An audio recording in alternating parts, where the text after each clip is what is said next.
Nosso estudo será coordenado pelo amigo Alexandre Moll. Hoje estudaremos o livro Palavras de Vida Eterna. Na lição 19, o título Ação de Graças. Passo a palavra ao facilitador Alexandre Moll.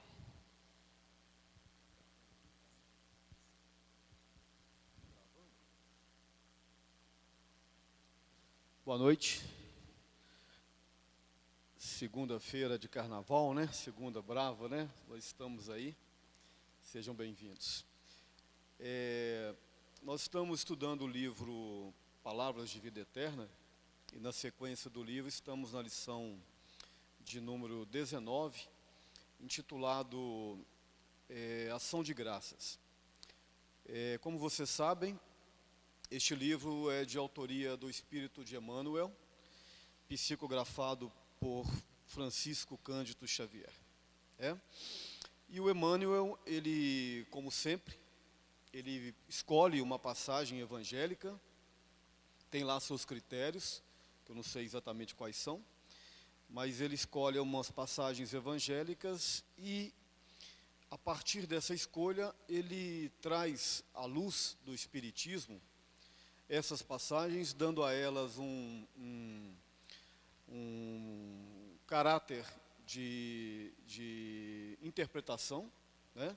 E um caráter também de contextualização, ou seja, ele traz esses ensinamentos lá de 2000 anos para que nós possamos, de alguma sorte, aproveitá-los no nosso cotidiano. Então, hoje, o Emmanuel, ele vai lá em Mateus, capítulo 26, versículo 27, onde Mateus diz assim, abre aspas, tomou o cálice e tendo dado graças, o deu aos seus discípulos dizendo, bebei todos vós, fecha aspas. Então, é uma das passagens, né, esse capítulo de Mateus, é um dos capítulos mais emocionantes do Evangelho. Aliás, todos são, mas este em particular. Por quê? Foi no momento, na véspera, que Jesus estava sendo preparado para se entregar, ou ser entregado, melhor dizendo, aos soldados romanos, né, e posteriormente ao julgamento e posteriormente à condenação. Então, neste momento, faltavam 2 dias para que consumasse-se o sacrifício de Jesus.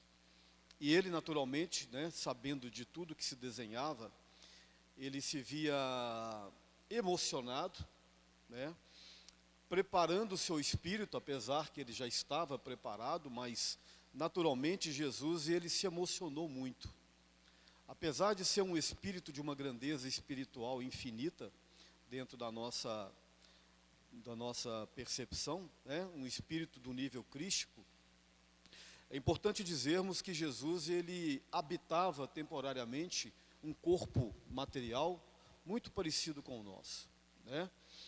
É lógico que a sua percepção espiritual, a sua capacidade de entendimento e até mesmo de vibração são infinitamente superiores a qualquer homem comum.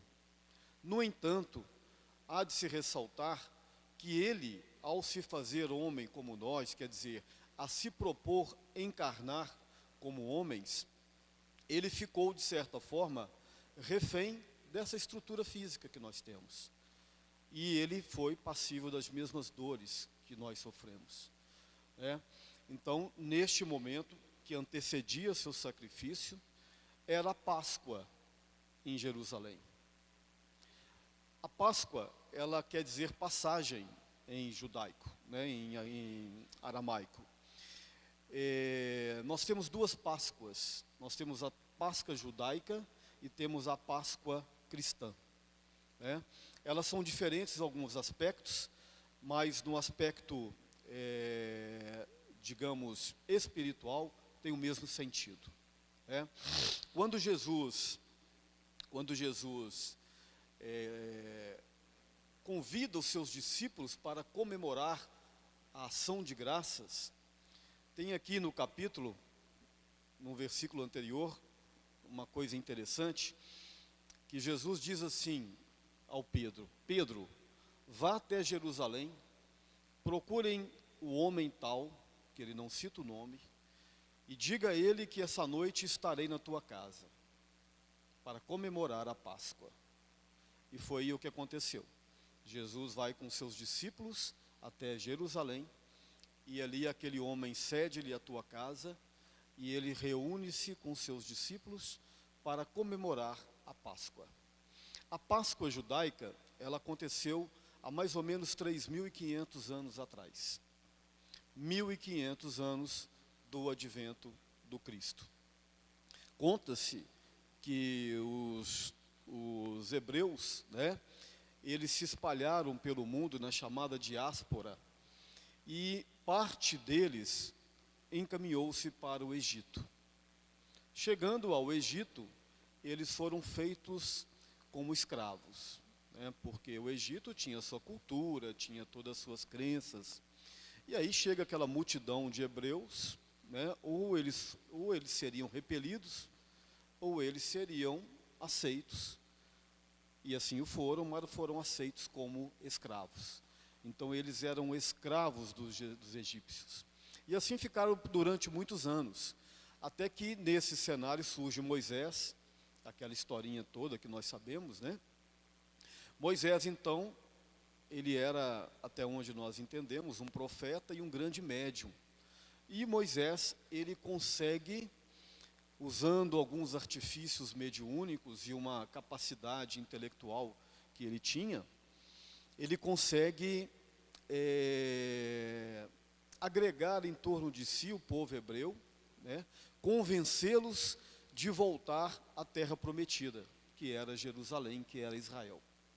E aí então acontecem uns fenômenos interessantes, são chamadas 10 pragas do Egito, assim diz no Antigo Testamento, e ele então consegue, através desses acontecimentos paralelos, ele consegue a autorização do faraó para que pegasse o seu povo e o levasse para a terra prometida. Conta-se que ele demorou 40 anos, né, para chegar à terra prometida. Eu não sei se foram exatamente 40 anos, se a contagem de tempo era diferente, mas isso pouco importa. E neste movimento da saída do Egito para a terra prometida, é onde acontece a chamada Páscoa. A primeira Páscoa, a Páscoa dos hebreus, é no momento em que eles deixam o Egito e caminham para Israel, né? E neste movimento de saída é onde Moisés começa a doutriná-los dentro da ideia do Deus único, né, e de uma nova percepção religiosa. Dizem, né, diz a própria Bíblia e diz também o Espiritismo, na fala do Emmanuel, que o povo hebreu foi sim, de fato, o povo escolhido para a revelação divina. Porque tinha-se que escolher algum povo e escolheu-se o povo hebreu. Eles, saindo do cativeiro do Egito, eles traziam naturalmente as mesmas concepções históricas e culturais. Eles acreditavam em vários deuses, né? Todo aquele desenho religioso egípcio, ele foi de certa forma absolvido pelos hebreus, o que seria muito natural. Então daí, quando Moisés tira esse povo do cativeiro e o movimento em direção à terra prometida, ele aproveita esse movimento dentro de um aspecto educacional. Ele começa a imprimir neles novas concepções religiosas. Quando ele sobe o Monte Sinai e desce com as chamadas tábuas da lei, os 10 mandamentos, né? Ele ali já é um norte, uma orientação moral para aquele povo. Os 10 mandamentos prevaleceram durante séculos e séculos, e ainda prevalecem inclusive nos dias de hoje. E aí então, com esses mecanismos, né, com esse aparato, Moisés consegue educar aquele povo, né, e aí então, quando chega na porta de Jerusalém, ele teria morrido ainda avistando Jerusalém. Assim conta a história. Então, essa Páscoa, a primeira Páscoa, era a saída do cativeiro do Egito. Então o povo hebreu comemorava, 1.500 anos depois, estavam comemorando em Jerusalém. Então Jesus, ele era nascido como judeu. E ele tinha honra disso. Jesus, em momento nenhum, ele negou ou renegou a sua religiosidade e a sua pátria. Ele era judeu, considerava-se judeu, né, e defendia os preceitos judaicos. Tanto que, certo momento, ele foi desafiado, né, dizendo que ele seria um embusteiro, que ele estaria desvirtuando os preceitos judaicos. Ele disse assim: não, eu não vim destruir a lei, eu vim fazer cumpri-la. Ele não veio destruir a lei dos antigos profetas judaicos, muito pelo contrário.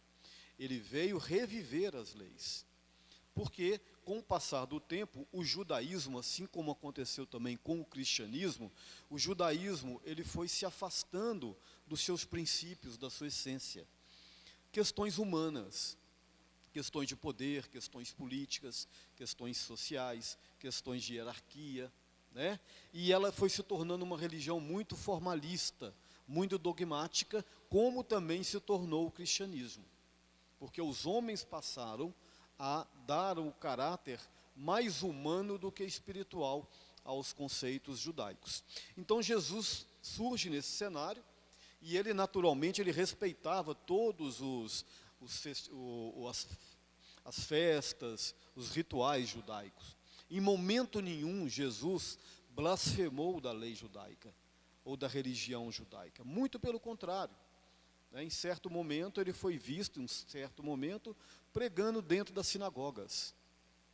Ele tinha tanto respeito pelo judaísmo, que em certo momento, tem aquela passagem, né, em que ele teria entrado num templo e expulsado os vendilhões do templo, até com certa violência, o que eu até meio que duvido, mas se está escrito ali, a gente parte do princípio que seja verdade, né? Então, nesse dia, era o dia em que comemorava-se a Páscoa, era numa sexta-feira, o domingo de Ramos era no domingo. Então, na véspera da crucificação e do julgamento de Jesus, ele se reuniu na casa desse homem em Jerusalém com seus 12 discípulos. E foi dos movimentos mais emocionantes do Evangelho. Quando Leonardo da Vinci pintou o quadro da Santa Ceia, né, e ele conseguiu assim, imprimir um caráter de genialidade, de espiritualidade maravilhoso naquele quadro, né?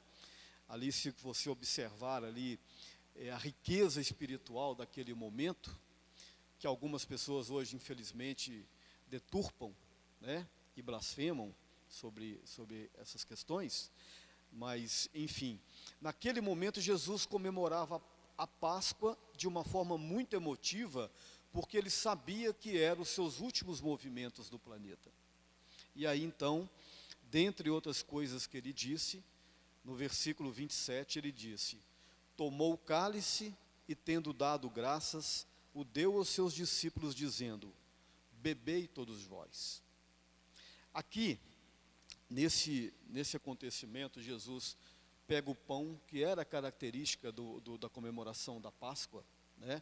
Era pegar o pão, compartilhar o pão com quem estivesse presente, compartilhar a bebida com quem estivesse presente. Esse vinho da época não era fermentado como os vinhos normalmente que a gente toma, né? Não era uma festa regrada aos vinhos e a bebidas alcoólicas, diferentemente hoje dos conceitos que nós temos, né? Hoje a gente tem percebido que, infelizmente, as festas religiosas, elas têm saído da sua proposta inicial. Por exemplo, o Natal, né, para quem é da nossa idade assim, se lembra muito bem que a gente preocupava-se muito mais em comemorar o nascimento de Jesus, né? Esse Natal, por exemplo, eu fiquei meio bravo com a minha filha, em Sérgio. A minha filha chegou lá para as 10 horas da noite e falou assim: ó, pai, eu vou numa festinha ali na casa de uma amiga e estou saindo. Festinha? Como assim? Nós estamos comemorando o Natal. Sua mãe fez uma ceia, meia-noite a gente faz uma oração, né, como de costume. Ah, não, pai, agora eu estou indo. Não, você não vai. Enquanto você for dependente de mim financeiramente, você você vai seguir minhas ordens, você vai ficar aqui. Ficou com um bico desse tamanho, mas ficou, né? Porque hoje as pessoas elas estão fazendo festa no Natal, mas festa de bebedeira, não é mais de comemorar o nascimento de Jesus. Infelizmente, existe um movimento social muito avançado, né, que tenta desmerecer as propostas da religiosidade e do cristianismo. Diminuir o seu caráter e até mesmo combater, prometendo o nascimento de uma nova sociedade, utópica, ideologicamente desenhada, que é muito longe dos conceitos de Jesus. Mas isso é outro assunto.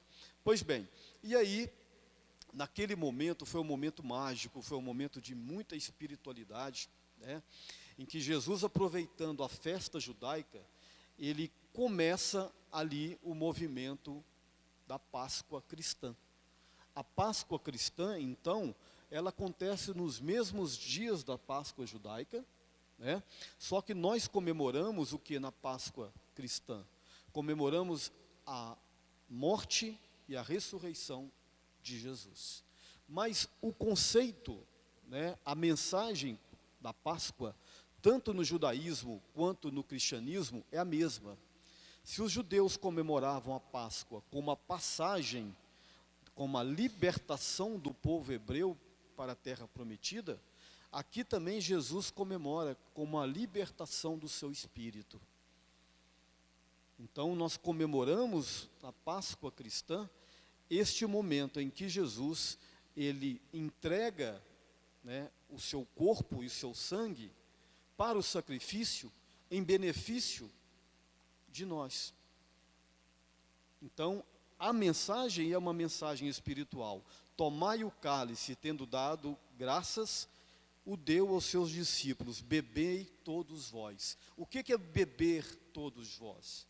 Não é beber o vinho, literalmente. É beber a vida de Jesus. É beber os ensinamentos de Jesus. É o que ele veio trazer na prática, literalmente para nós. Então, aquele simbolismo da distribuição do pão e do vinho, é que ele está dizendo, o meu exemplo e a minha vida eu vos dou. Porque não teria sentido, né, Marília? Ele vir, viver todas essas dores, provar tudo que ele provou, ensinar, ir embora e não deixar nada. Então, neste momento da Páscoa, ele sai de cena e diz, aqui está o meu pão, meu corpo e o meu sangue, para que vós bebeis. É o que nós estamos fazendo aqui hoje. 2020 anos depois, nós estamos bebendo no mesmo cálice, né, no cálice do aprendizado. Então essa passagem ela é muito emocionante, ela é muito significativa, porque abre aí o processo que culminou no sacrifício de Jesus. A partir daí, eles saem, eles vão até o Monte das Oliveiras. No Monte das Oliveiras, né, ele é entregue aos soldados romanos, porque Judas já tinha o entregado. Diz até mesmo nesse capítulo, né, quando ele diz, um de vós há de me trair. E Judas pergunta, serei eu, mestre? E Jesus disse, vós o dizeis. E completa, ai daquele que isso fizer, se arrependerá de ter nascido. E essa traição de Judas também, ela tem um significativo interessante, um significado muito interessante, né? Ela tem um significado que muitas vezes nós traímos os nossos próprios princípios, nós traímos as nossas próprias escolhas, como por exemplo está encarnado. Bom, e aí quando ele chega ao Monte das Oliveiras, todo mundo sabe a história, o Judas o traiu, levou os soldados até ele, no momento em que Pedro tira uma espada e tenta defender Jesus. Quando um dos soldados se aproxima, Pedro chega a passar a espada na orelha dele, segundo está escrito. A orelha tinha partido, caído ao chão. Jesus colocou a mão e disse, Pedro, embainha tua espada, pois quem com a espada mata, fere com a espada há de ser ferido. É uma síntese da lei de causa e efeito, né? Jesus pegou a orelha, colocou no lugar, sei lá como, muito provavelmente usando seus fluidos, né, a sua energia curadora, e se entrega, e aí vai para Jerusalém, para o momento do julgamento e do sacrifício que se deu no dia posterior. E aí então, a partir dessa passagem, é que o Emmanuel vai se discorrer e vai tecer o seu texto, avaliando na sua concepção, passo a passo, deste acontecimento, e aonde ele nos chama para que nós possamos compartilhar, né, com ele este acontecimento. E aí ele diz assim: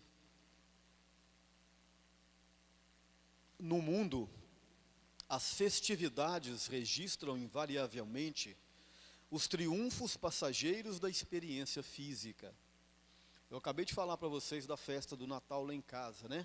Isso está acontecendo para todo lado. Tá certo. Nada contra festividades. Nós espíritas também não podemos ficar como falsos moralistas e achar que toda festividade é ruim, toda festividade é deturpada. Claro que não. É importante. Inclusive, essa casa nós temos as festividades, né, comemoramos o aniversário da casa, comemoramos o Natal, comemoramos outras épocas, mas sempre dentro de um contexto de respeito, né, e de aproveitar essas datas, comemorando o verdadeiro sentido delas. Hoje, por exemplo, é segunda-feira de Carnaval. Com todo respeito, né, tem muita gente comemorando o Carnaval de uma forma muito tranquila, aproveitando, sem problemas nenhum. Agora, infelizmente, tem legiões e legiões de espíritos desencarnados e outros tantos milhares de homens encarnados, neste momento estão entregues completamente à loucura e à fascinação. Quer ver? É só ligar a TV. É só ligar a TV e ficar aí nas madrugadas assistindo, ou então entrar na internet. Hoje a gente tem acesso, né, de tudo que é coisas, e vocês vão ver as barbaridades que estão acontecendo por aí. Então diz aqui: no mundo as festividades registram invariavelmente os triunfos passageiros da experiência humana, porque são triunfos passageiros. Hoje eu vou me acabar, hoje eu vou não sei o quê. Ótimo. Como dizia Paulo, tudo lhe é lícito, tudo nos é lícito, mas nem tudo nos convém, porque todas as escolhas, elas têm uma consequência. As consequências boas são do feito das escolhas boas, naturalmente. E aí então nós estamos muito mais preocupados com as festividades, né? Ele está aqui fazendo uma comparação com esse dia que era uma festividade. E o Emmanuel chamou de ação de graças, né? O dia de ação de graças, onde muitas pessoas comemoram no mundo afora. Lautos banquetes comemoram reuniões da família consanguínea, músicas alegres assinalam términos de contendas na justiça dos homens, nas quais muitas vezes há vítimas ignoradas, soluçando nas sombras. Então, muitas vezes, nessas festividades em que nós nos entregamos de corpo e alma, né, as bebidas, as alegrias exageradas, muitos, no entanto, estão soluçando nas sombras das tristezas e dos desesperos. E muitos daqueles que estão comemorando excessivamente também acabam encontrando com elas. Porque as festividades são importantes, mas não nos esqueçamos que elas têm que ser na hora certa, no momento certo e regradas. Porque se a vida se torna uma verdadeira festividade, aonde que entra o trabalho? Aonde que entra o sacrifício? E os prazeres, eles só advêm da luta. Não existe vitória sem luta. E hoje, muitas vezes, a gente entende que a gente só quer viver de vitórias. Né, Márcio? Aquela história, né? O sujeito só vê os tombos que eu tomo, mas não sabe das cachaças que eu bebi, né? Com Jesus, no entanto, vemos um ato de ação de graças que parece estranho à primeira vista. O Mestre Divino ergue hosanas ao Pai, justamente na hora em que vai partir ao encontro do sacrifício supremo. Então parece estranho realmente, né, que no momento precedendo ao sacrifício, precedendo a dor, que ele já sabia de antemão que ele iria passar, ele comemora aquele momento, né? Ele comemora e ergue hosanas ao Pai, justamente a partir do encontro com o sacrifício supremo. E aí o Emmanuel vem dizendo assim: conhecerás desoladora solidão no jardim das oliveiras. Então, a partir daí, ele encontrará com a verdadeira solidão, porque ele for abandonado. É a sua própria sorte, entre aspas. E muitos de nós nos encontraremos com a solidão no jardim do nosso interior. Todos nós, em um momento ou outro, uns mais, outros menos, vamos encontrar em momentos de solidão, quando nós encontrarmos com a nossa própria realidade e com nossos próprios acontecimentos e destinos. No momento da nossa passagem, da nossa morte, muitas vezes nós encontramos em solidão. Se a gente vê no nosso cotidiano, e não é muito difícil, aqui mesmo, pertinho da gente, tem um asilo, né? A 3, 4 quadras daqui, e vocês vão ver muitas pessoas que estão ali praticamente sozinhas. Eu não diria abandonadas, porque hoje, graças a Deus, existe muita gente bem intencionada, e a própria estrutura do lugar oferece também uma forma de acolhimento. Mas a solidão é no aspecto emocional, no aspecto dos sentimentos. Muitos estão entregues ali à própria sorte, do ponto de vista emocional. Tem famílias que colocam os pais ou as mães ali naqueles lugares, estão aí nos finais de semana, às vezes vão almoçar fora, vão passear, sei lá onde, e não tem a coragem de pegar o pai e levar para passeio, né? Eu fico pensando como é que uma pessoa consegue passar um domingo em casa, sabendo que o pai está abandonado num asilo. Não custa nada uma visita, não custa nada pegá-lo, né, e passear com ele, mas enfim. Mas tem muitos de nós que vamos passar por estes momentos de solidão. Tomara que não seja esse tipo de solidão, mas a solidão do nosso interior, ela vai chegar para nós um momento ou outro. Padecerá injuriosa prisão. Jesus foi crucificado, ele foi condenado. Todos nós sabemos daquela condenação, né? Ele foi acusado de ser um blasfemador das leis judaicas, o que ele não era. Naturalmente, ele é um homem que incomodou muito as estruturas sociais e religiosas, principalmente religiosas, né? Porque ele veio tirar a máscara do judaísmo. Apesar de ele dizer que ele não veio destruir a lei, fazer cumpri-la, mas ele tirou a máscara da hipocrisia, que ele chamou de túmulos caiados, bonito por fora, mas podre por dentro. Porque muitos de nós nos apegamos aos títulos religiosos e sociais e vestimos máscaras que não são verdadeiras. Às vezes nós nos colocamos como espíritas, como os cristãos e como isto, como aquilo, mas na bem da verdade são apenas máscaras que nós estamos vivendo, que nós estamos usando. Então o que Jesus vem? Ele vem desmascarar aqueles que usavam desses preceitos de títulos sociais e religiosos para ocultar a verdade. Então ele vem dizer: tirem as máscaras e assumem aquilo que vocês são verdadeiramente. Se vocês são verdadeiramente cristãos, assumem. Muitos de nós não temos coragem de dizermos, dependendo das situações, de dizermos que somos espíritas ou que somos cristãos. Em alguns meios sociais hoje, você dizer que você é cristão, você é quase que tido como um idiota. Quase como um idiota. Você ainda acredita nessas coisas? Espírita também, querendo ou não, existe ainda um estigma, né, em relação ao espírita. Então, é nesse sentido que ele diz que essa prisão de Jesus, né,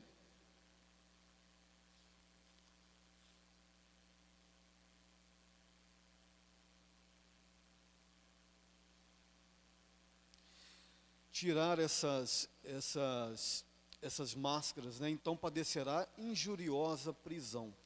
E essa prisão, naturalmente, não é só prisão física. Ele está falando também do ponto de vista espiritual, principalmente, né? Muitos de nós vivemos nas nossas prisões. As nossas prisões cognitivas, as nossas prisões ideológicas, as nossas prisões espirituais, as nossas prisões preconceituosas, né? Então, nesse momento aqui, o Emmanuel sugere, no meu ponto de vista, é que a gente tem que sair dessas prisões, né, para poder nos libertarmos, muitas vezes, de preceitos equivocados, né, culturais e religiosos que são equivocados. E o Espiritismo, ele tem esse grande talento, digamos assim. Ele nos convida para uma reflexão, para uma análise, né, da vida dentro de um aspecto não preconceituoso, sem julgamentos. Em momento nenhum o Espiritismo faz julgamentos, né, sem colocar barreiras e sem colocar dedo em ferida de ninguém. A cada um conforme as tuas obras. Nos convidando exatamente a ter um posicionamento, uma visão de vida mais crítica em relação a tudo o que acontece e nos libertar, dentro da medida do possível, dessas amarras de ignorâncias, de fanatismos e de preconceitos que muitas vezes nós somos reféns. Ver-se-á negado por Simão Pedro. Todo mundo conhece também, né? Que lá nesse banquete, Jesus disse que iria ser traído e que um deles iriam traí-lo. E o Simão Pedro disse: eu não serei, Senhor. Engraçado que todos aqueles que falaram que não iam ser, foram o que foram, né? E aí então, foi exatamente o que aconteceu. No momento em que Jesus foi levado ao julgamento, os discípulos o acompanhavam, né, não muito de perto, e alguém disse que o Pedro era amigo de Jesus.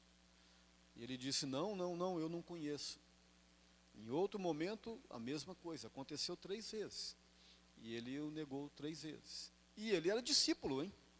Andou lado a lado. Dizia que amava Jesus. Viu todos os milagres. Como que na hora ele nega? Mas que tipo de discípulo que é esse? Somos como nós mesmos. Quando Jesus escolhe os seus discípulos, não pensem vocês que ele pegou os homens mais espiritualizados que existiam naquela época. Porque senão seria muito fácil, né, Marília? Eu vou me cercar de 12 homens maravilhosos, eu vou escolher pela aura deles, né? Ele podia ter essa concepção, essa percepção, e vou escolher os homens ou as mulheres. Foram homens porque a sociedade judaica era muito machista, né? Tanto que Maria de Magdala era uma discípula, ela era uma seguidora de Jesus, e ela foi colocada para nós como uma prostituta, coisa que talvez ela nem tenha sido. Se foi também não faz diferença. Mas aí ele poderia ter escolhido qualquer um homem quase puro que existe aí no nosso meio. Não é fácil de achar, não. Se você procurar 12 homens ou 12 mulheres muito espiritualizadas em Divinópolis, a gente talvez ache, mas vai ser difícil, né? Mas acha. Então o que Jesus faz? Ele pega 12 homens bons. Naturalmente ele não pegou bandido nem criminoso, que também são filhos de Deus, mas estavam ainda distante daquilo que ele pretendia. Então ele pega 12 homens que tornaram-se seus discípulos, tanto que um o traiu e o outro o negou. Por quê? Ele está querendo dizer o que para a gente? Que vocês também são os meus discípulos, se os quiserem. Ah, Jesus, mas eu sou isso, eu sou aquilo, eu tenho essa mania, eu faço aquilo outro, eu não sei o quê, eu falo palavrão, eu faço isso, eu faço aquilo. Não importa. Não importa. Ele não está cobrando santidade. Jesus não está cobrando santidade de ninguém, em momento nenhum. Quando ele se apresenta e apresenta a sua proposta, ele sabia para que tipo de gente que ele estava falando e ensinando. Ele não está ensinando para ninguém que é bom, que é puro. Eu não vim para os sãos, eu vim para os doentes. E muitas vezes a gente esconde atrás dessa desculpa, né? Eu não vou seguir Jesus porque esse negócio é difícil demais. Eu não sou puro. Eu não tenho essa capacidade de ser um discípulo de Jesus. Tem. Todos nós temos.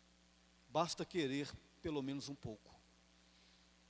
Porque senão não faria sentido ele ter vindo e ensinado tudo o que ele ensinou. Se fosse falar só para os bons e para os puros, não teria falado para quase ninguém. Então, Simão Pedro o negou 3 vezes, e depois tem uma passagem interessante, poucos dias depois, quando Jesus ressuscita, né, ressurge dentre os mortos, ele encontra com os seus próprios discípulos em determinado lugar, e aí ele se materializa, anda entre eles, e quando ele chega perto de Pedro, ele fala assim, ele chega perto de Pedro e fala bem baixinho para Pedro assim, Pedro, tu me amas? Aí o Pedro balança a cabeça, né, cabisbaixo, assim, envergonhado, sim, eu te amo, mestre. Aí ele pergunta 2 vezes, e o Pedro confirma, eu te amo. Aí ele, na 3ª vez, Jesus fala assim, então Pedro, não me negues mais. Vá e apacenta as minhas ovelhas.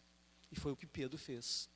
Ou seja, apesar do erro que ele cometeu, logo em seguida, ele consegue rever e refletir e se reposicionar.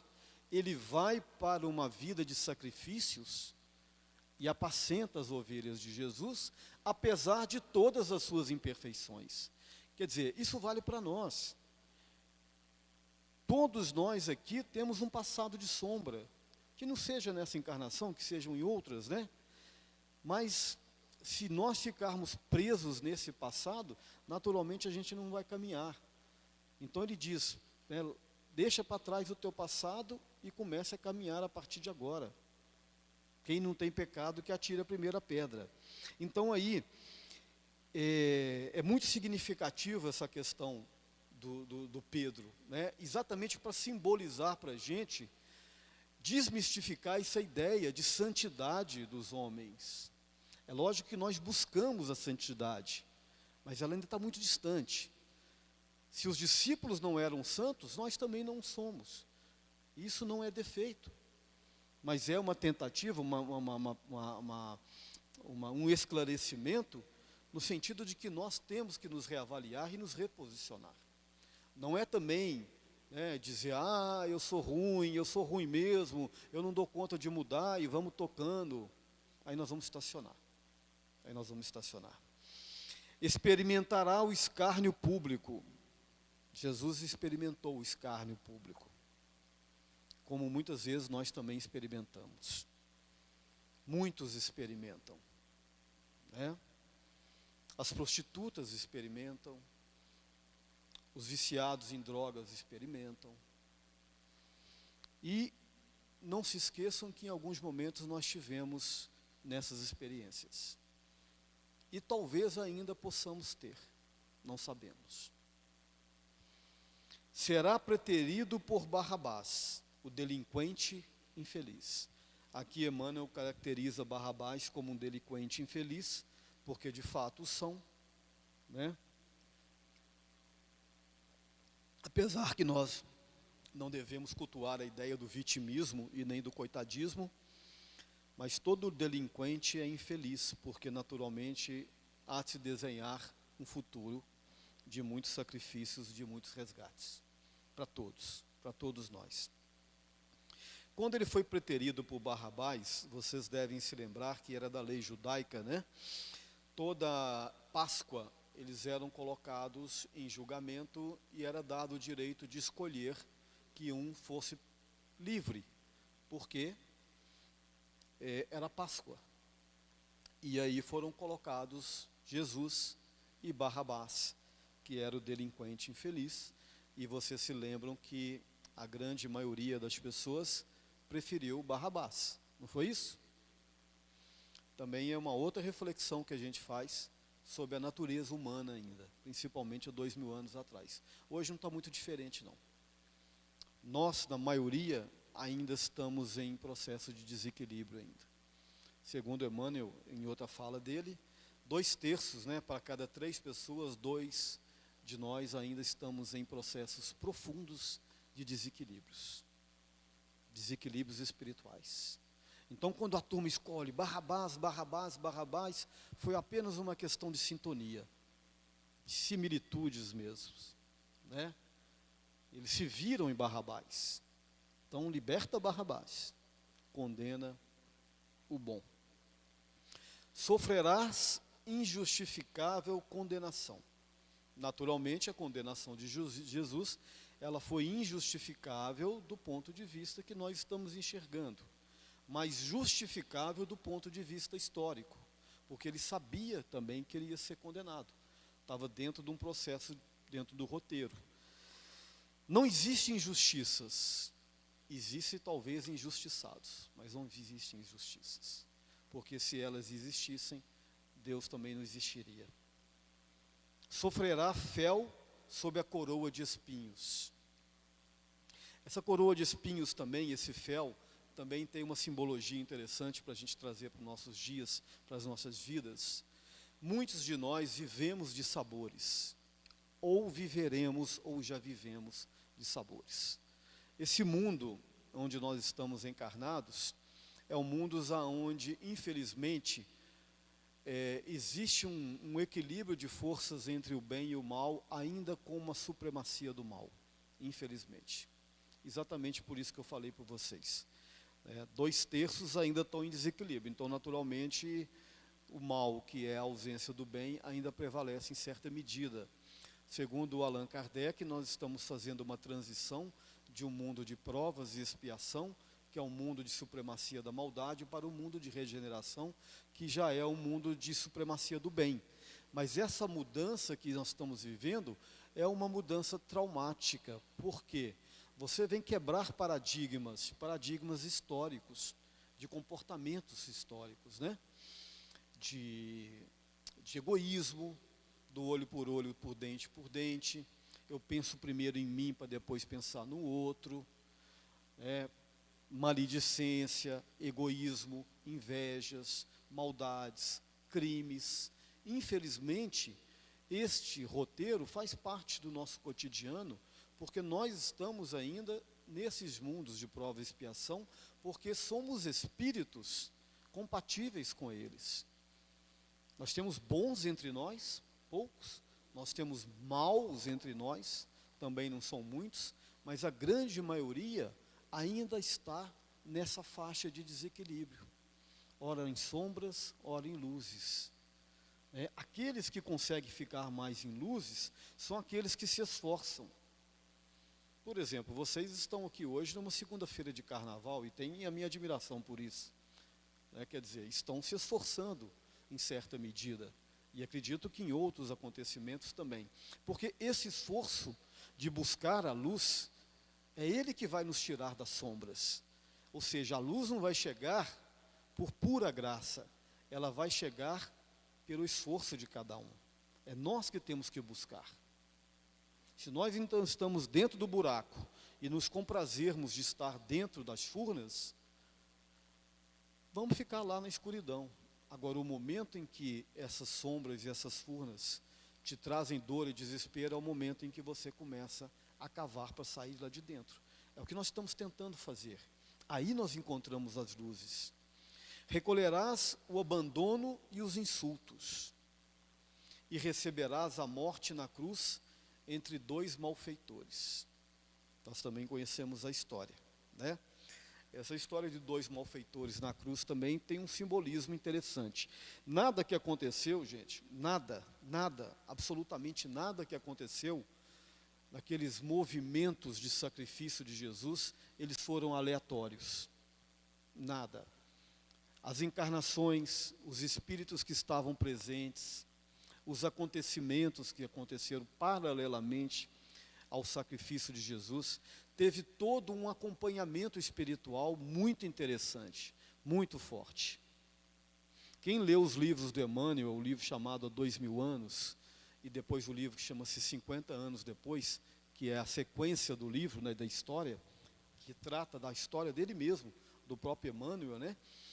No momento em que Jesus estava sendo julgado, o Emmanuel era o senador romano que estava ali em Jerusalém, representando o Império Romano, e ele era um cara que olhou Jesus com desdém também, com o mesmo desdém e com a mesma crítica que os mestres da lei olharam e que Pôncio Pilatos olhou.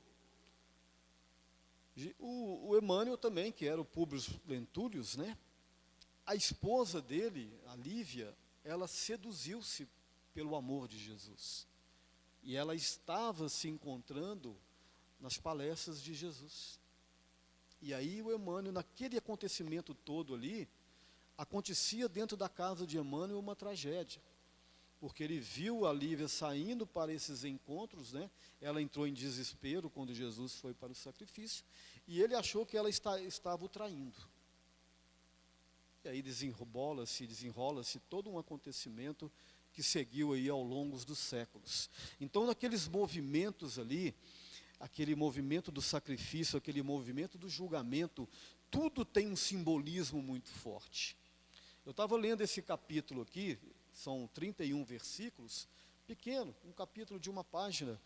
Cada versículo tem um ensinamento maravilhoso e profundo. Já pararam para perceber a grandiosidade da obra de Jesus, a riqueza espiritual do Evangelho?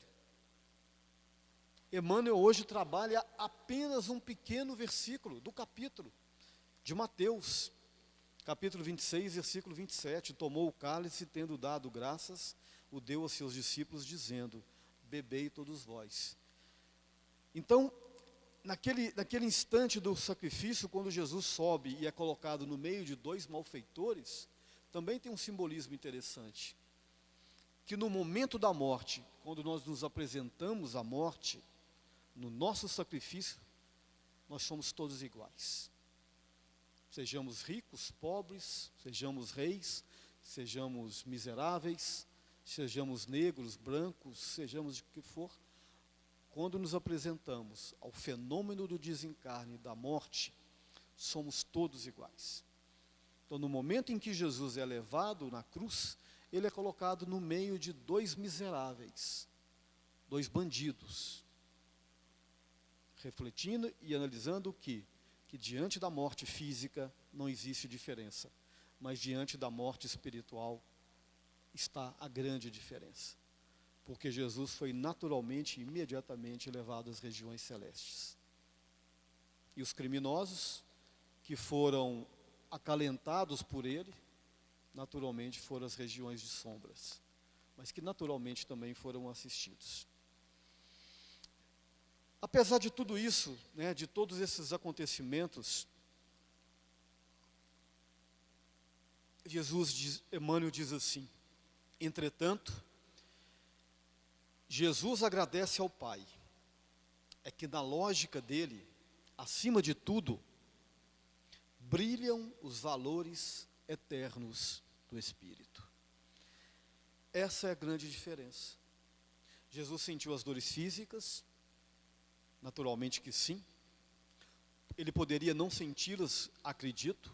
Ele poderia simplesmente ter abandonado o corpo pelo seu grau de espiritualidade. Naturalmente ele não fez isso porque ele estava colocado ao sacrifício. E naturalmente seria até um embusteiro se tivesse feito isso. Ele sofreu as dores físicas, acredito, é uma opinião pessoal, para dar o testemunho do seu amor, porque ele não devia absolutamente nada, e foi morto de uma forma terrível, né? Uma forma dolorosa. Mesmo assim, ele agradece ao Pai a consumação do fato. Ele, naquele momento lá, ele agradece a Deus, né? Agradece ao Pai, para que seja cumprida a sua vontade. E brilham os valores eternos do Espírito. Mais uma vez, ele dá esse ensinamento que é fundamental. Alguns ensinamentos são fundamentais na cátedra de Jesus. A sobrevivência do Espírito depois da morte, a existência do reino de Deus, que ele fala dele o tempo todo, né? O reino de Deus é semelhante a um homem que o reino de Deus. O tempo todo ele bate nessa tecla e, naturalmente, na ressurreição da alma, do espírito, do corpo, que é a sobrevivência do espírito depois da morte. Então, essas são, na minha percepção, as 3 bases fundamentais do ensinamento de Jesus, para que a gente possa analisar e trabalhar isso interiormente, tendo essa certeza que o mundo físico que vivemos é, sim, naturalmente muito importante, as nossas relações são fundamentais, mas que depois de tudo isso existe um outro mundo, que pode ser um mundo de bem-aventuranças, ou pode ser sítios de sombras, depende das nossas escolhas. Jesus valoriza isso, né? E como forma também de que nós devemos valorizar a vida que nós temos, agradecemos o que nós temos, agradecendo até mesmo as dificuldades que nós temos. O Cristo louva a todo misericordioso pela oportunidade de completar com segurança o seu divino apostolado na terra, rendendo graças pela confiança com que o Pai o transformou em exemplo vivo para a redenção das criaturas humanas. Embora essa redenção lhe custe o martírio e a flagelação, suor, dor e lágrimas. Agora Emmanuel fecha a lição. Agora ele fala para nós. Não te perca deste modo em lances festivos, sob pretensas conquistas na carne, que a morte confundirá, hoje ou amanhã. Mesmo no turbilhão da luta que santifica e aperfeiçoa, saibamos agradecer os recursos com que Deus nos aprimora para a beleza da luz e para a glória da vida eterna. Esse é o recado do Emmanuel. Eu vou repetir para vocês. Não te perca desse modo nos lances festivos sobre as pretensas conquistas na carne. Ele está falando das festividades. Nós podemos aproveitar, podemos comemorar, podemos, né? Mas dentro de certos limites, de certas medidas. Porque a morte confundirá hoje ou amanhã no turbilhão da luta que santifica e aperfeiçoa. A luta santifica e aperfeiçoa. Saibamos agradecer os recursos com que Deus nos aprimora. Poucos de nós sabemos agradecer, infelizmente. Mas nós só temos motivos para agradecer. Para a beleza da luz e para a glória da vida. Então é isso. Fechamos a lição. E eu vou deixar só uma mensagenzinha final de um poema, de uma mensagem de um espírito que se comunicou aqui através dessa casa recentemente. E ela diz assim: a gente sabe quando a gente ama. Lutamos quando a gente sente que o amor está contagiando a gente. E mesmo depois de por lutas e caminhos difíceis passar, o que a gente sente? Sentimos que a gente nada mais sabe fazer do que amar, amar e amar. Boa noite a todos, muito obrigado.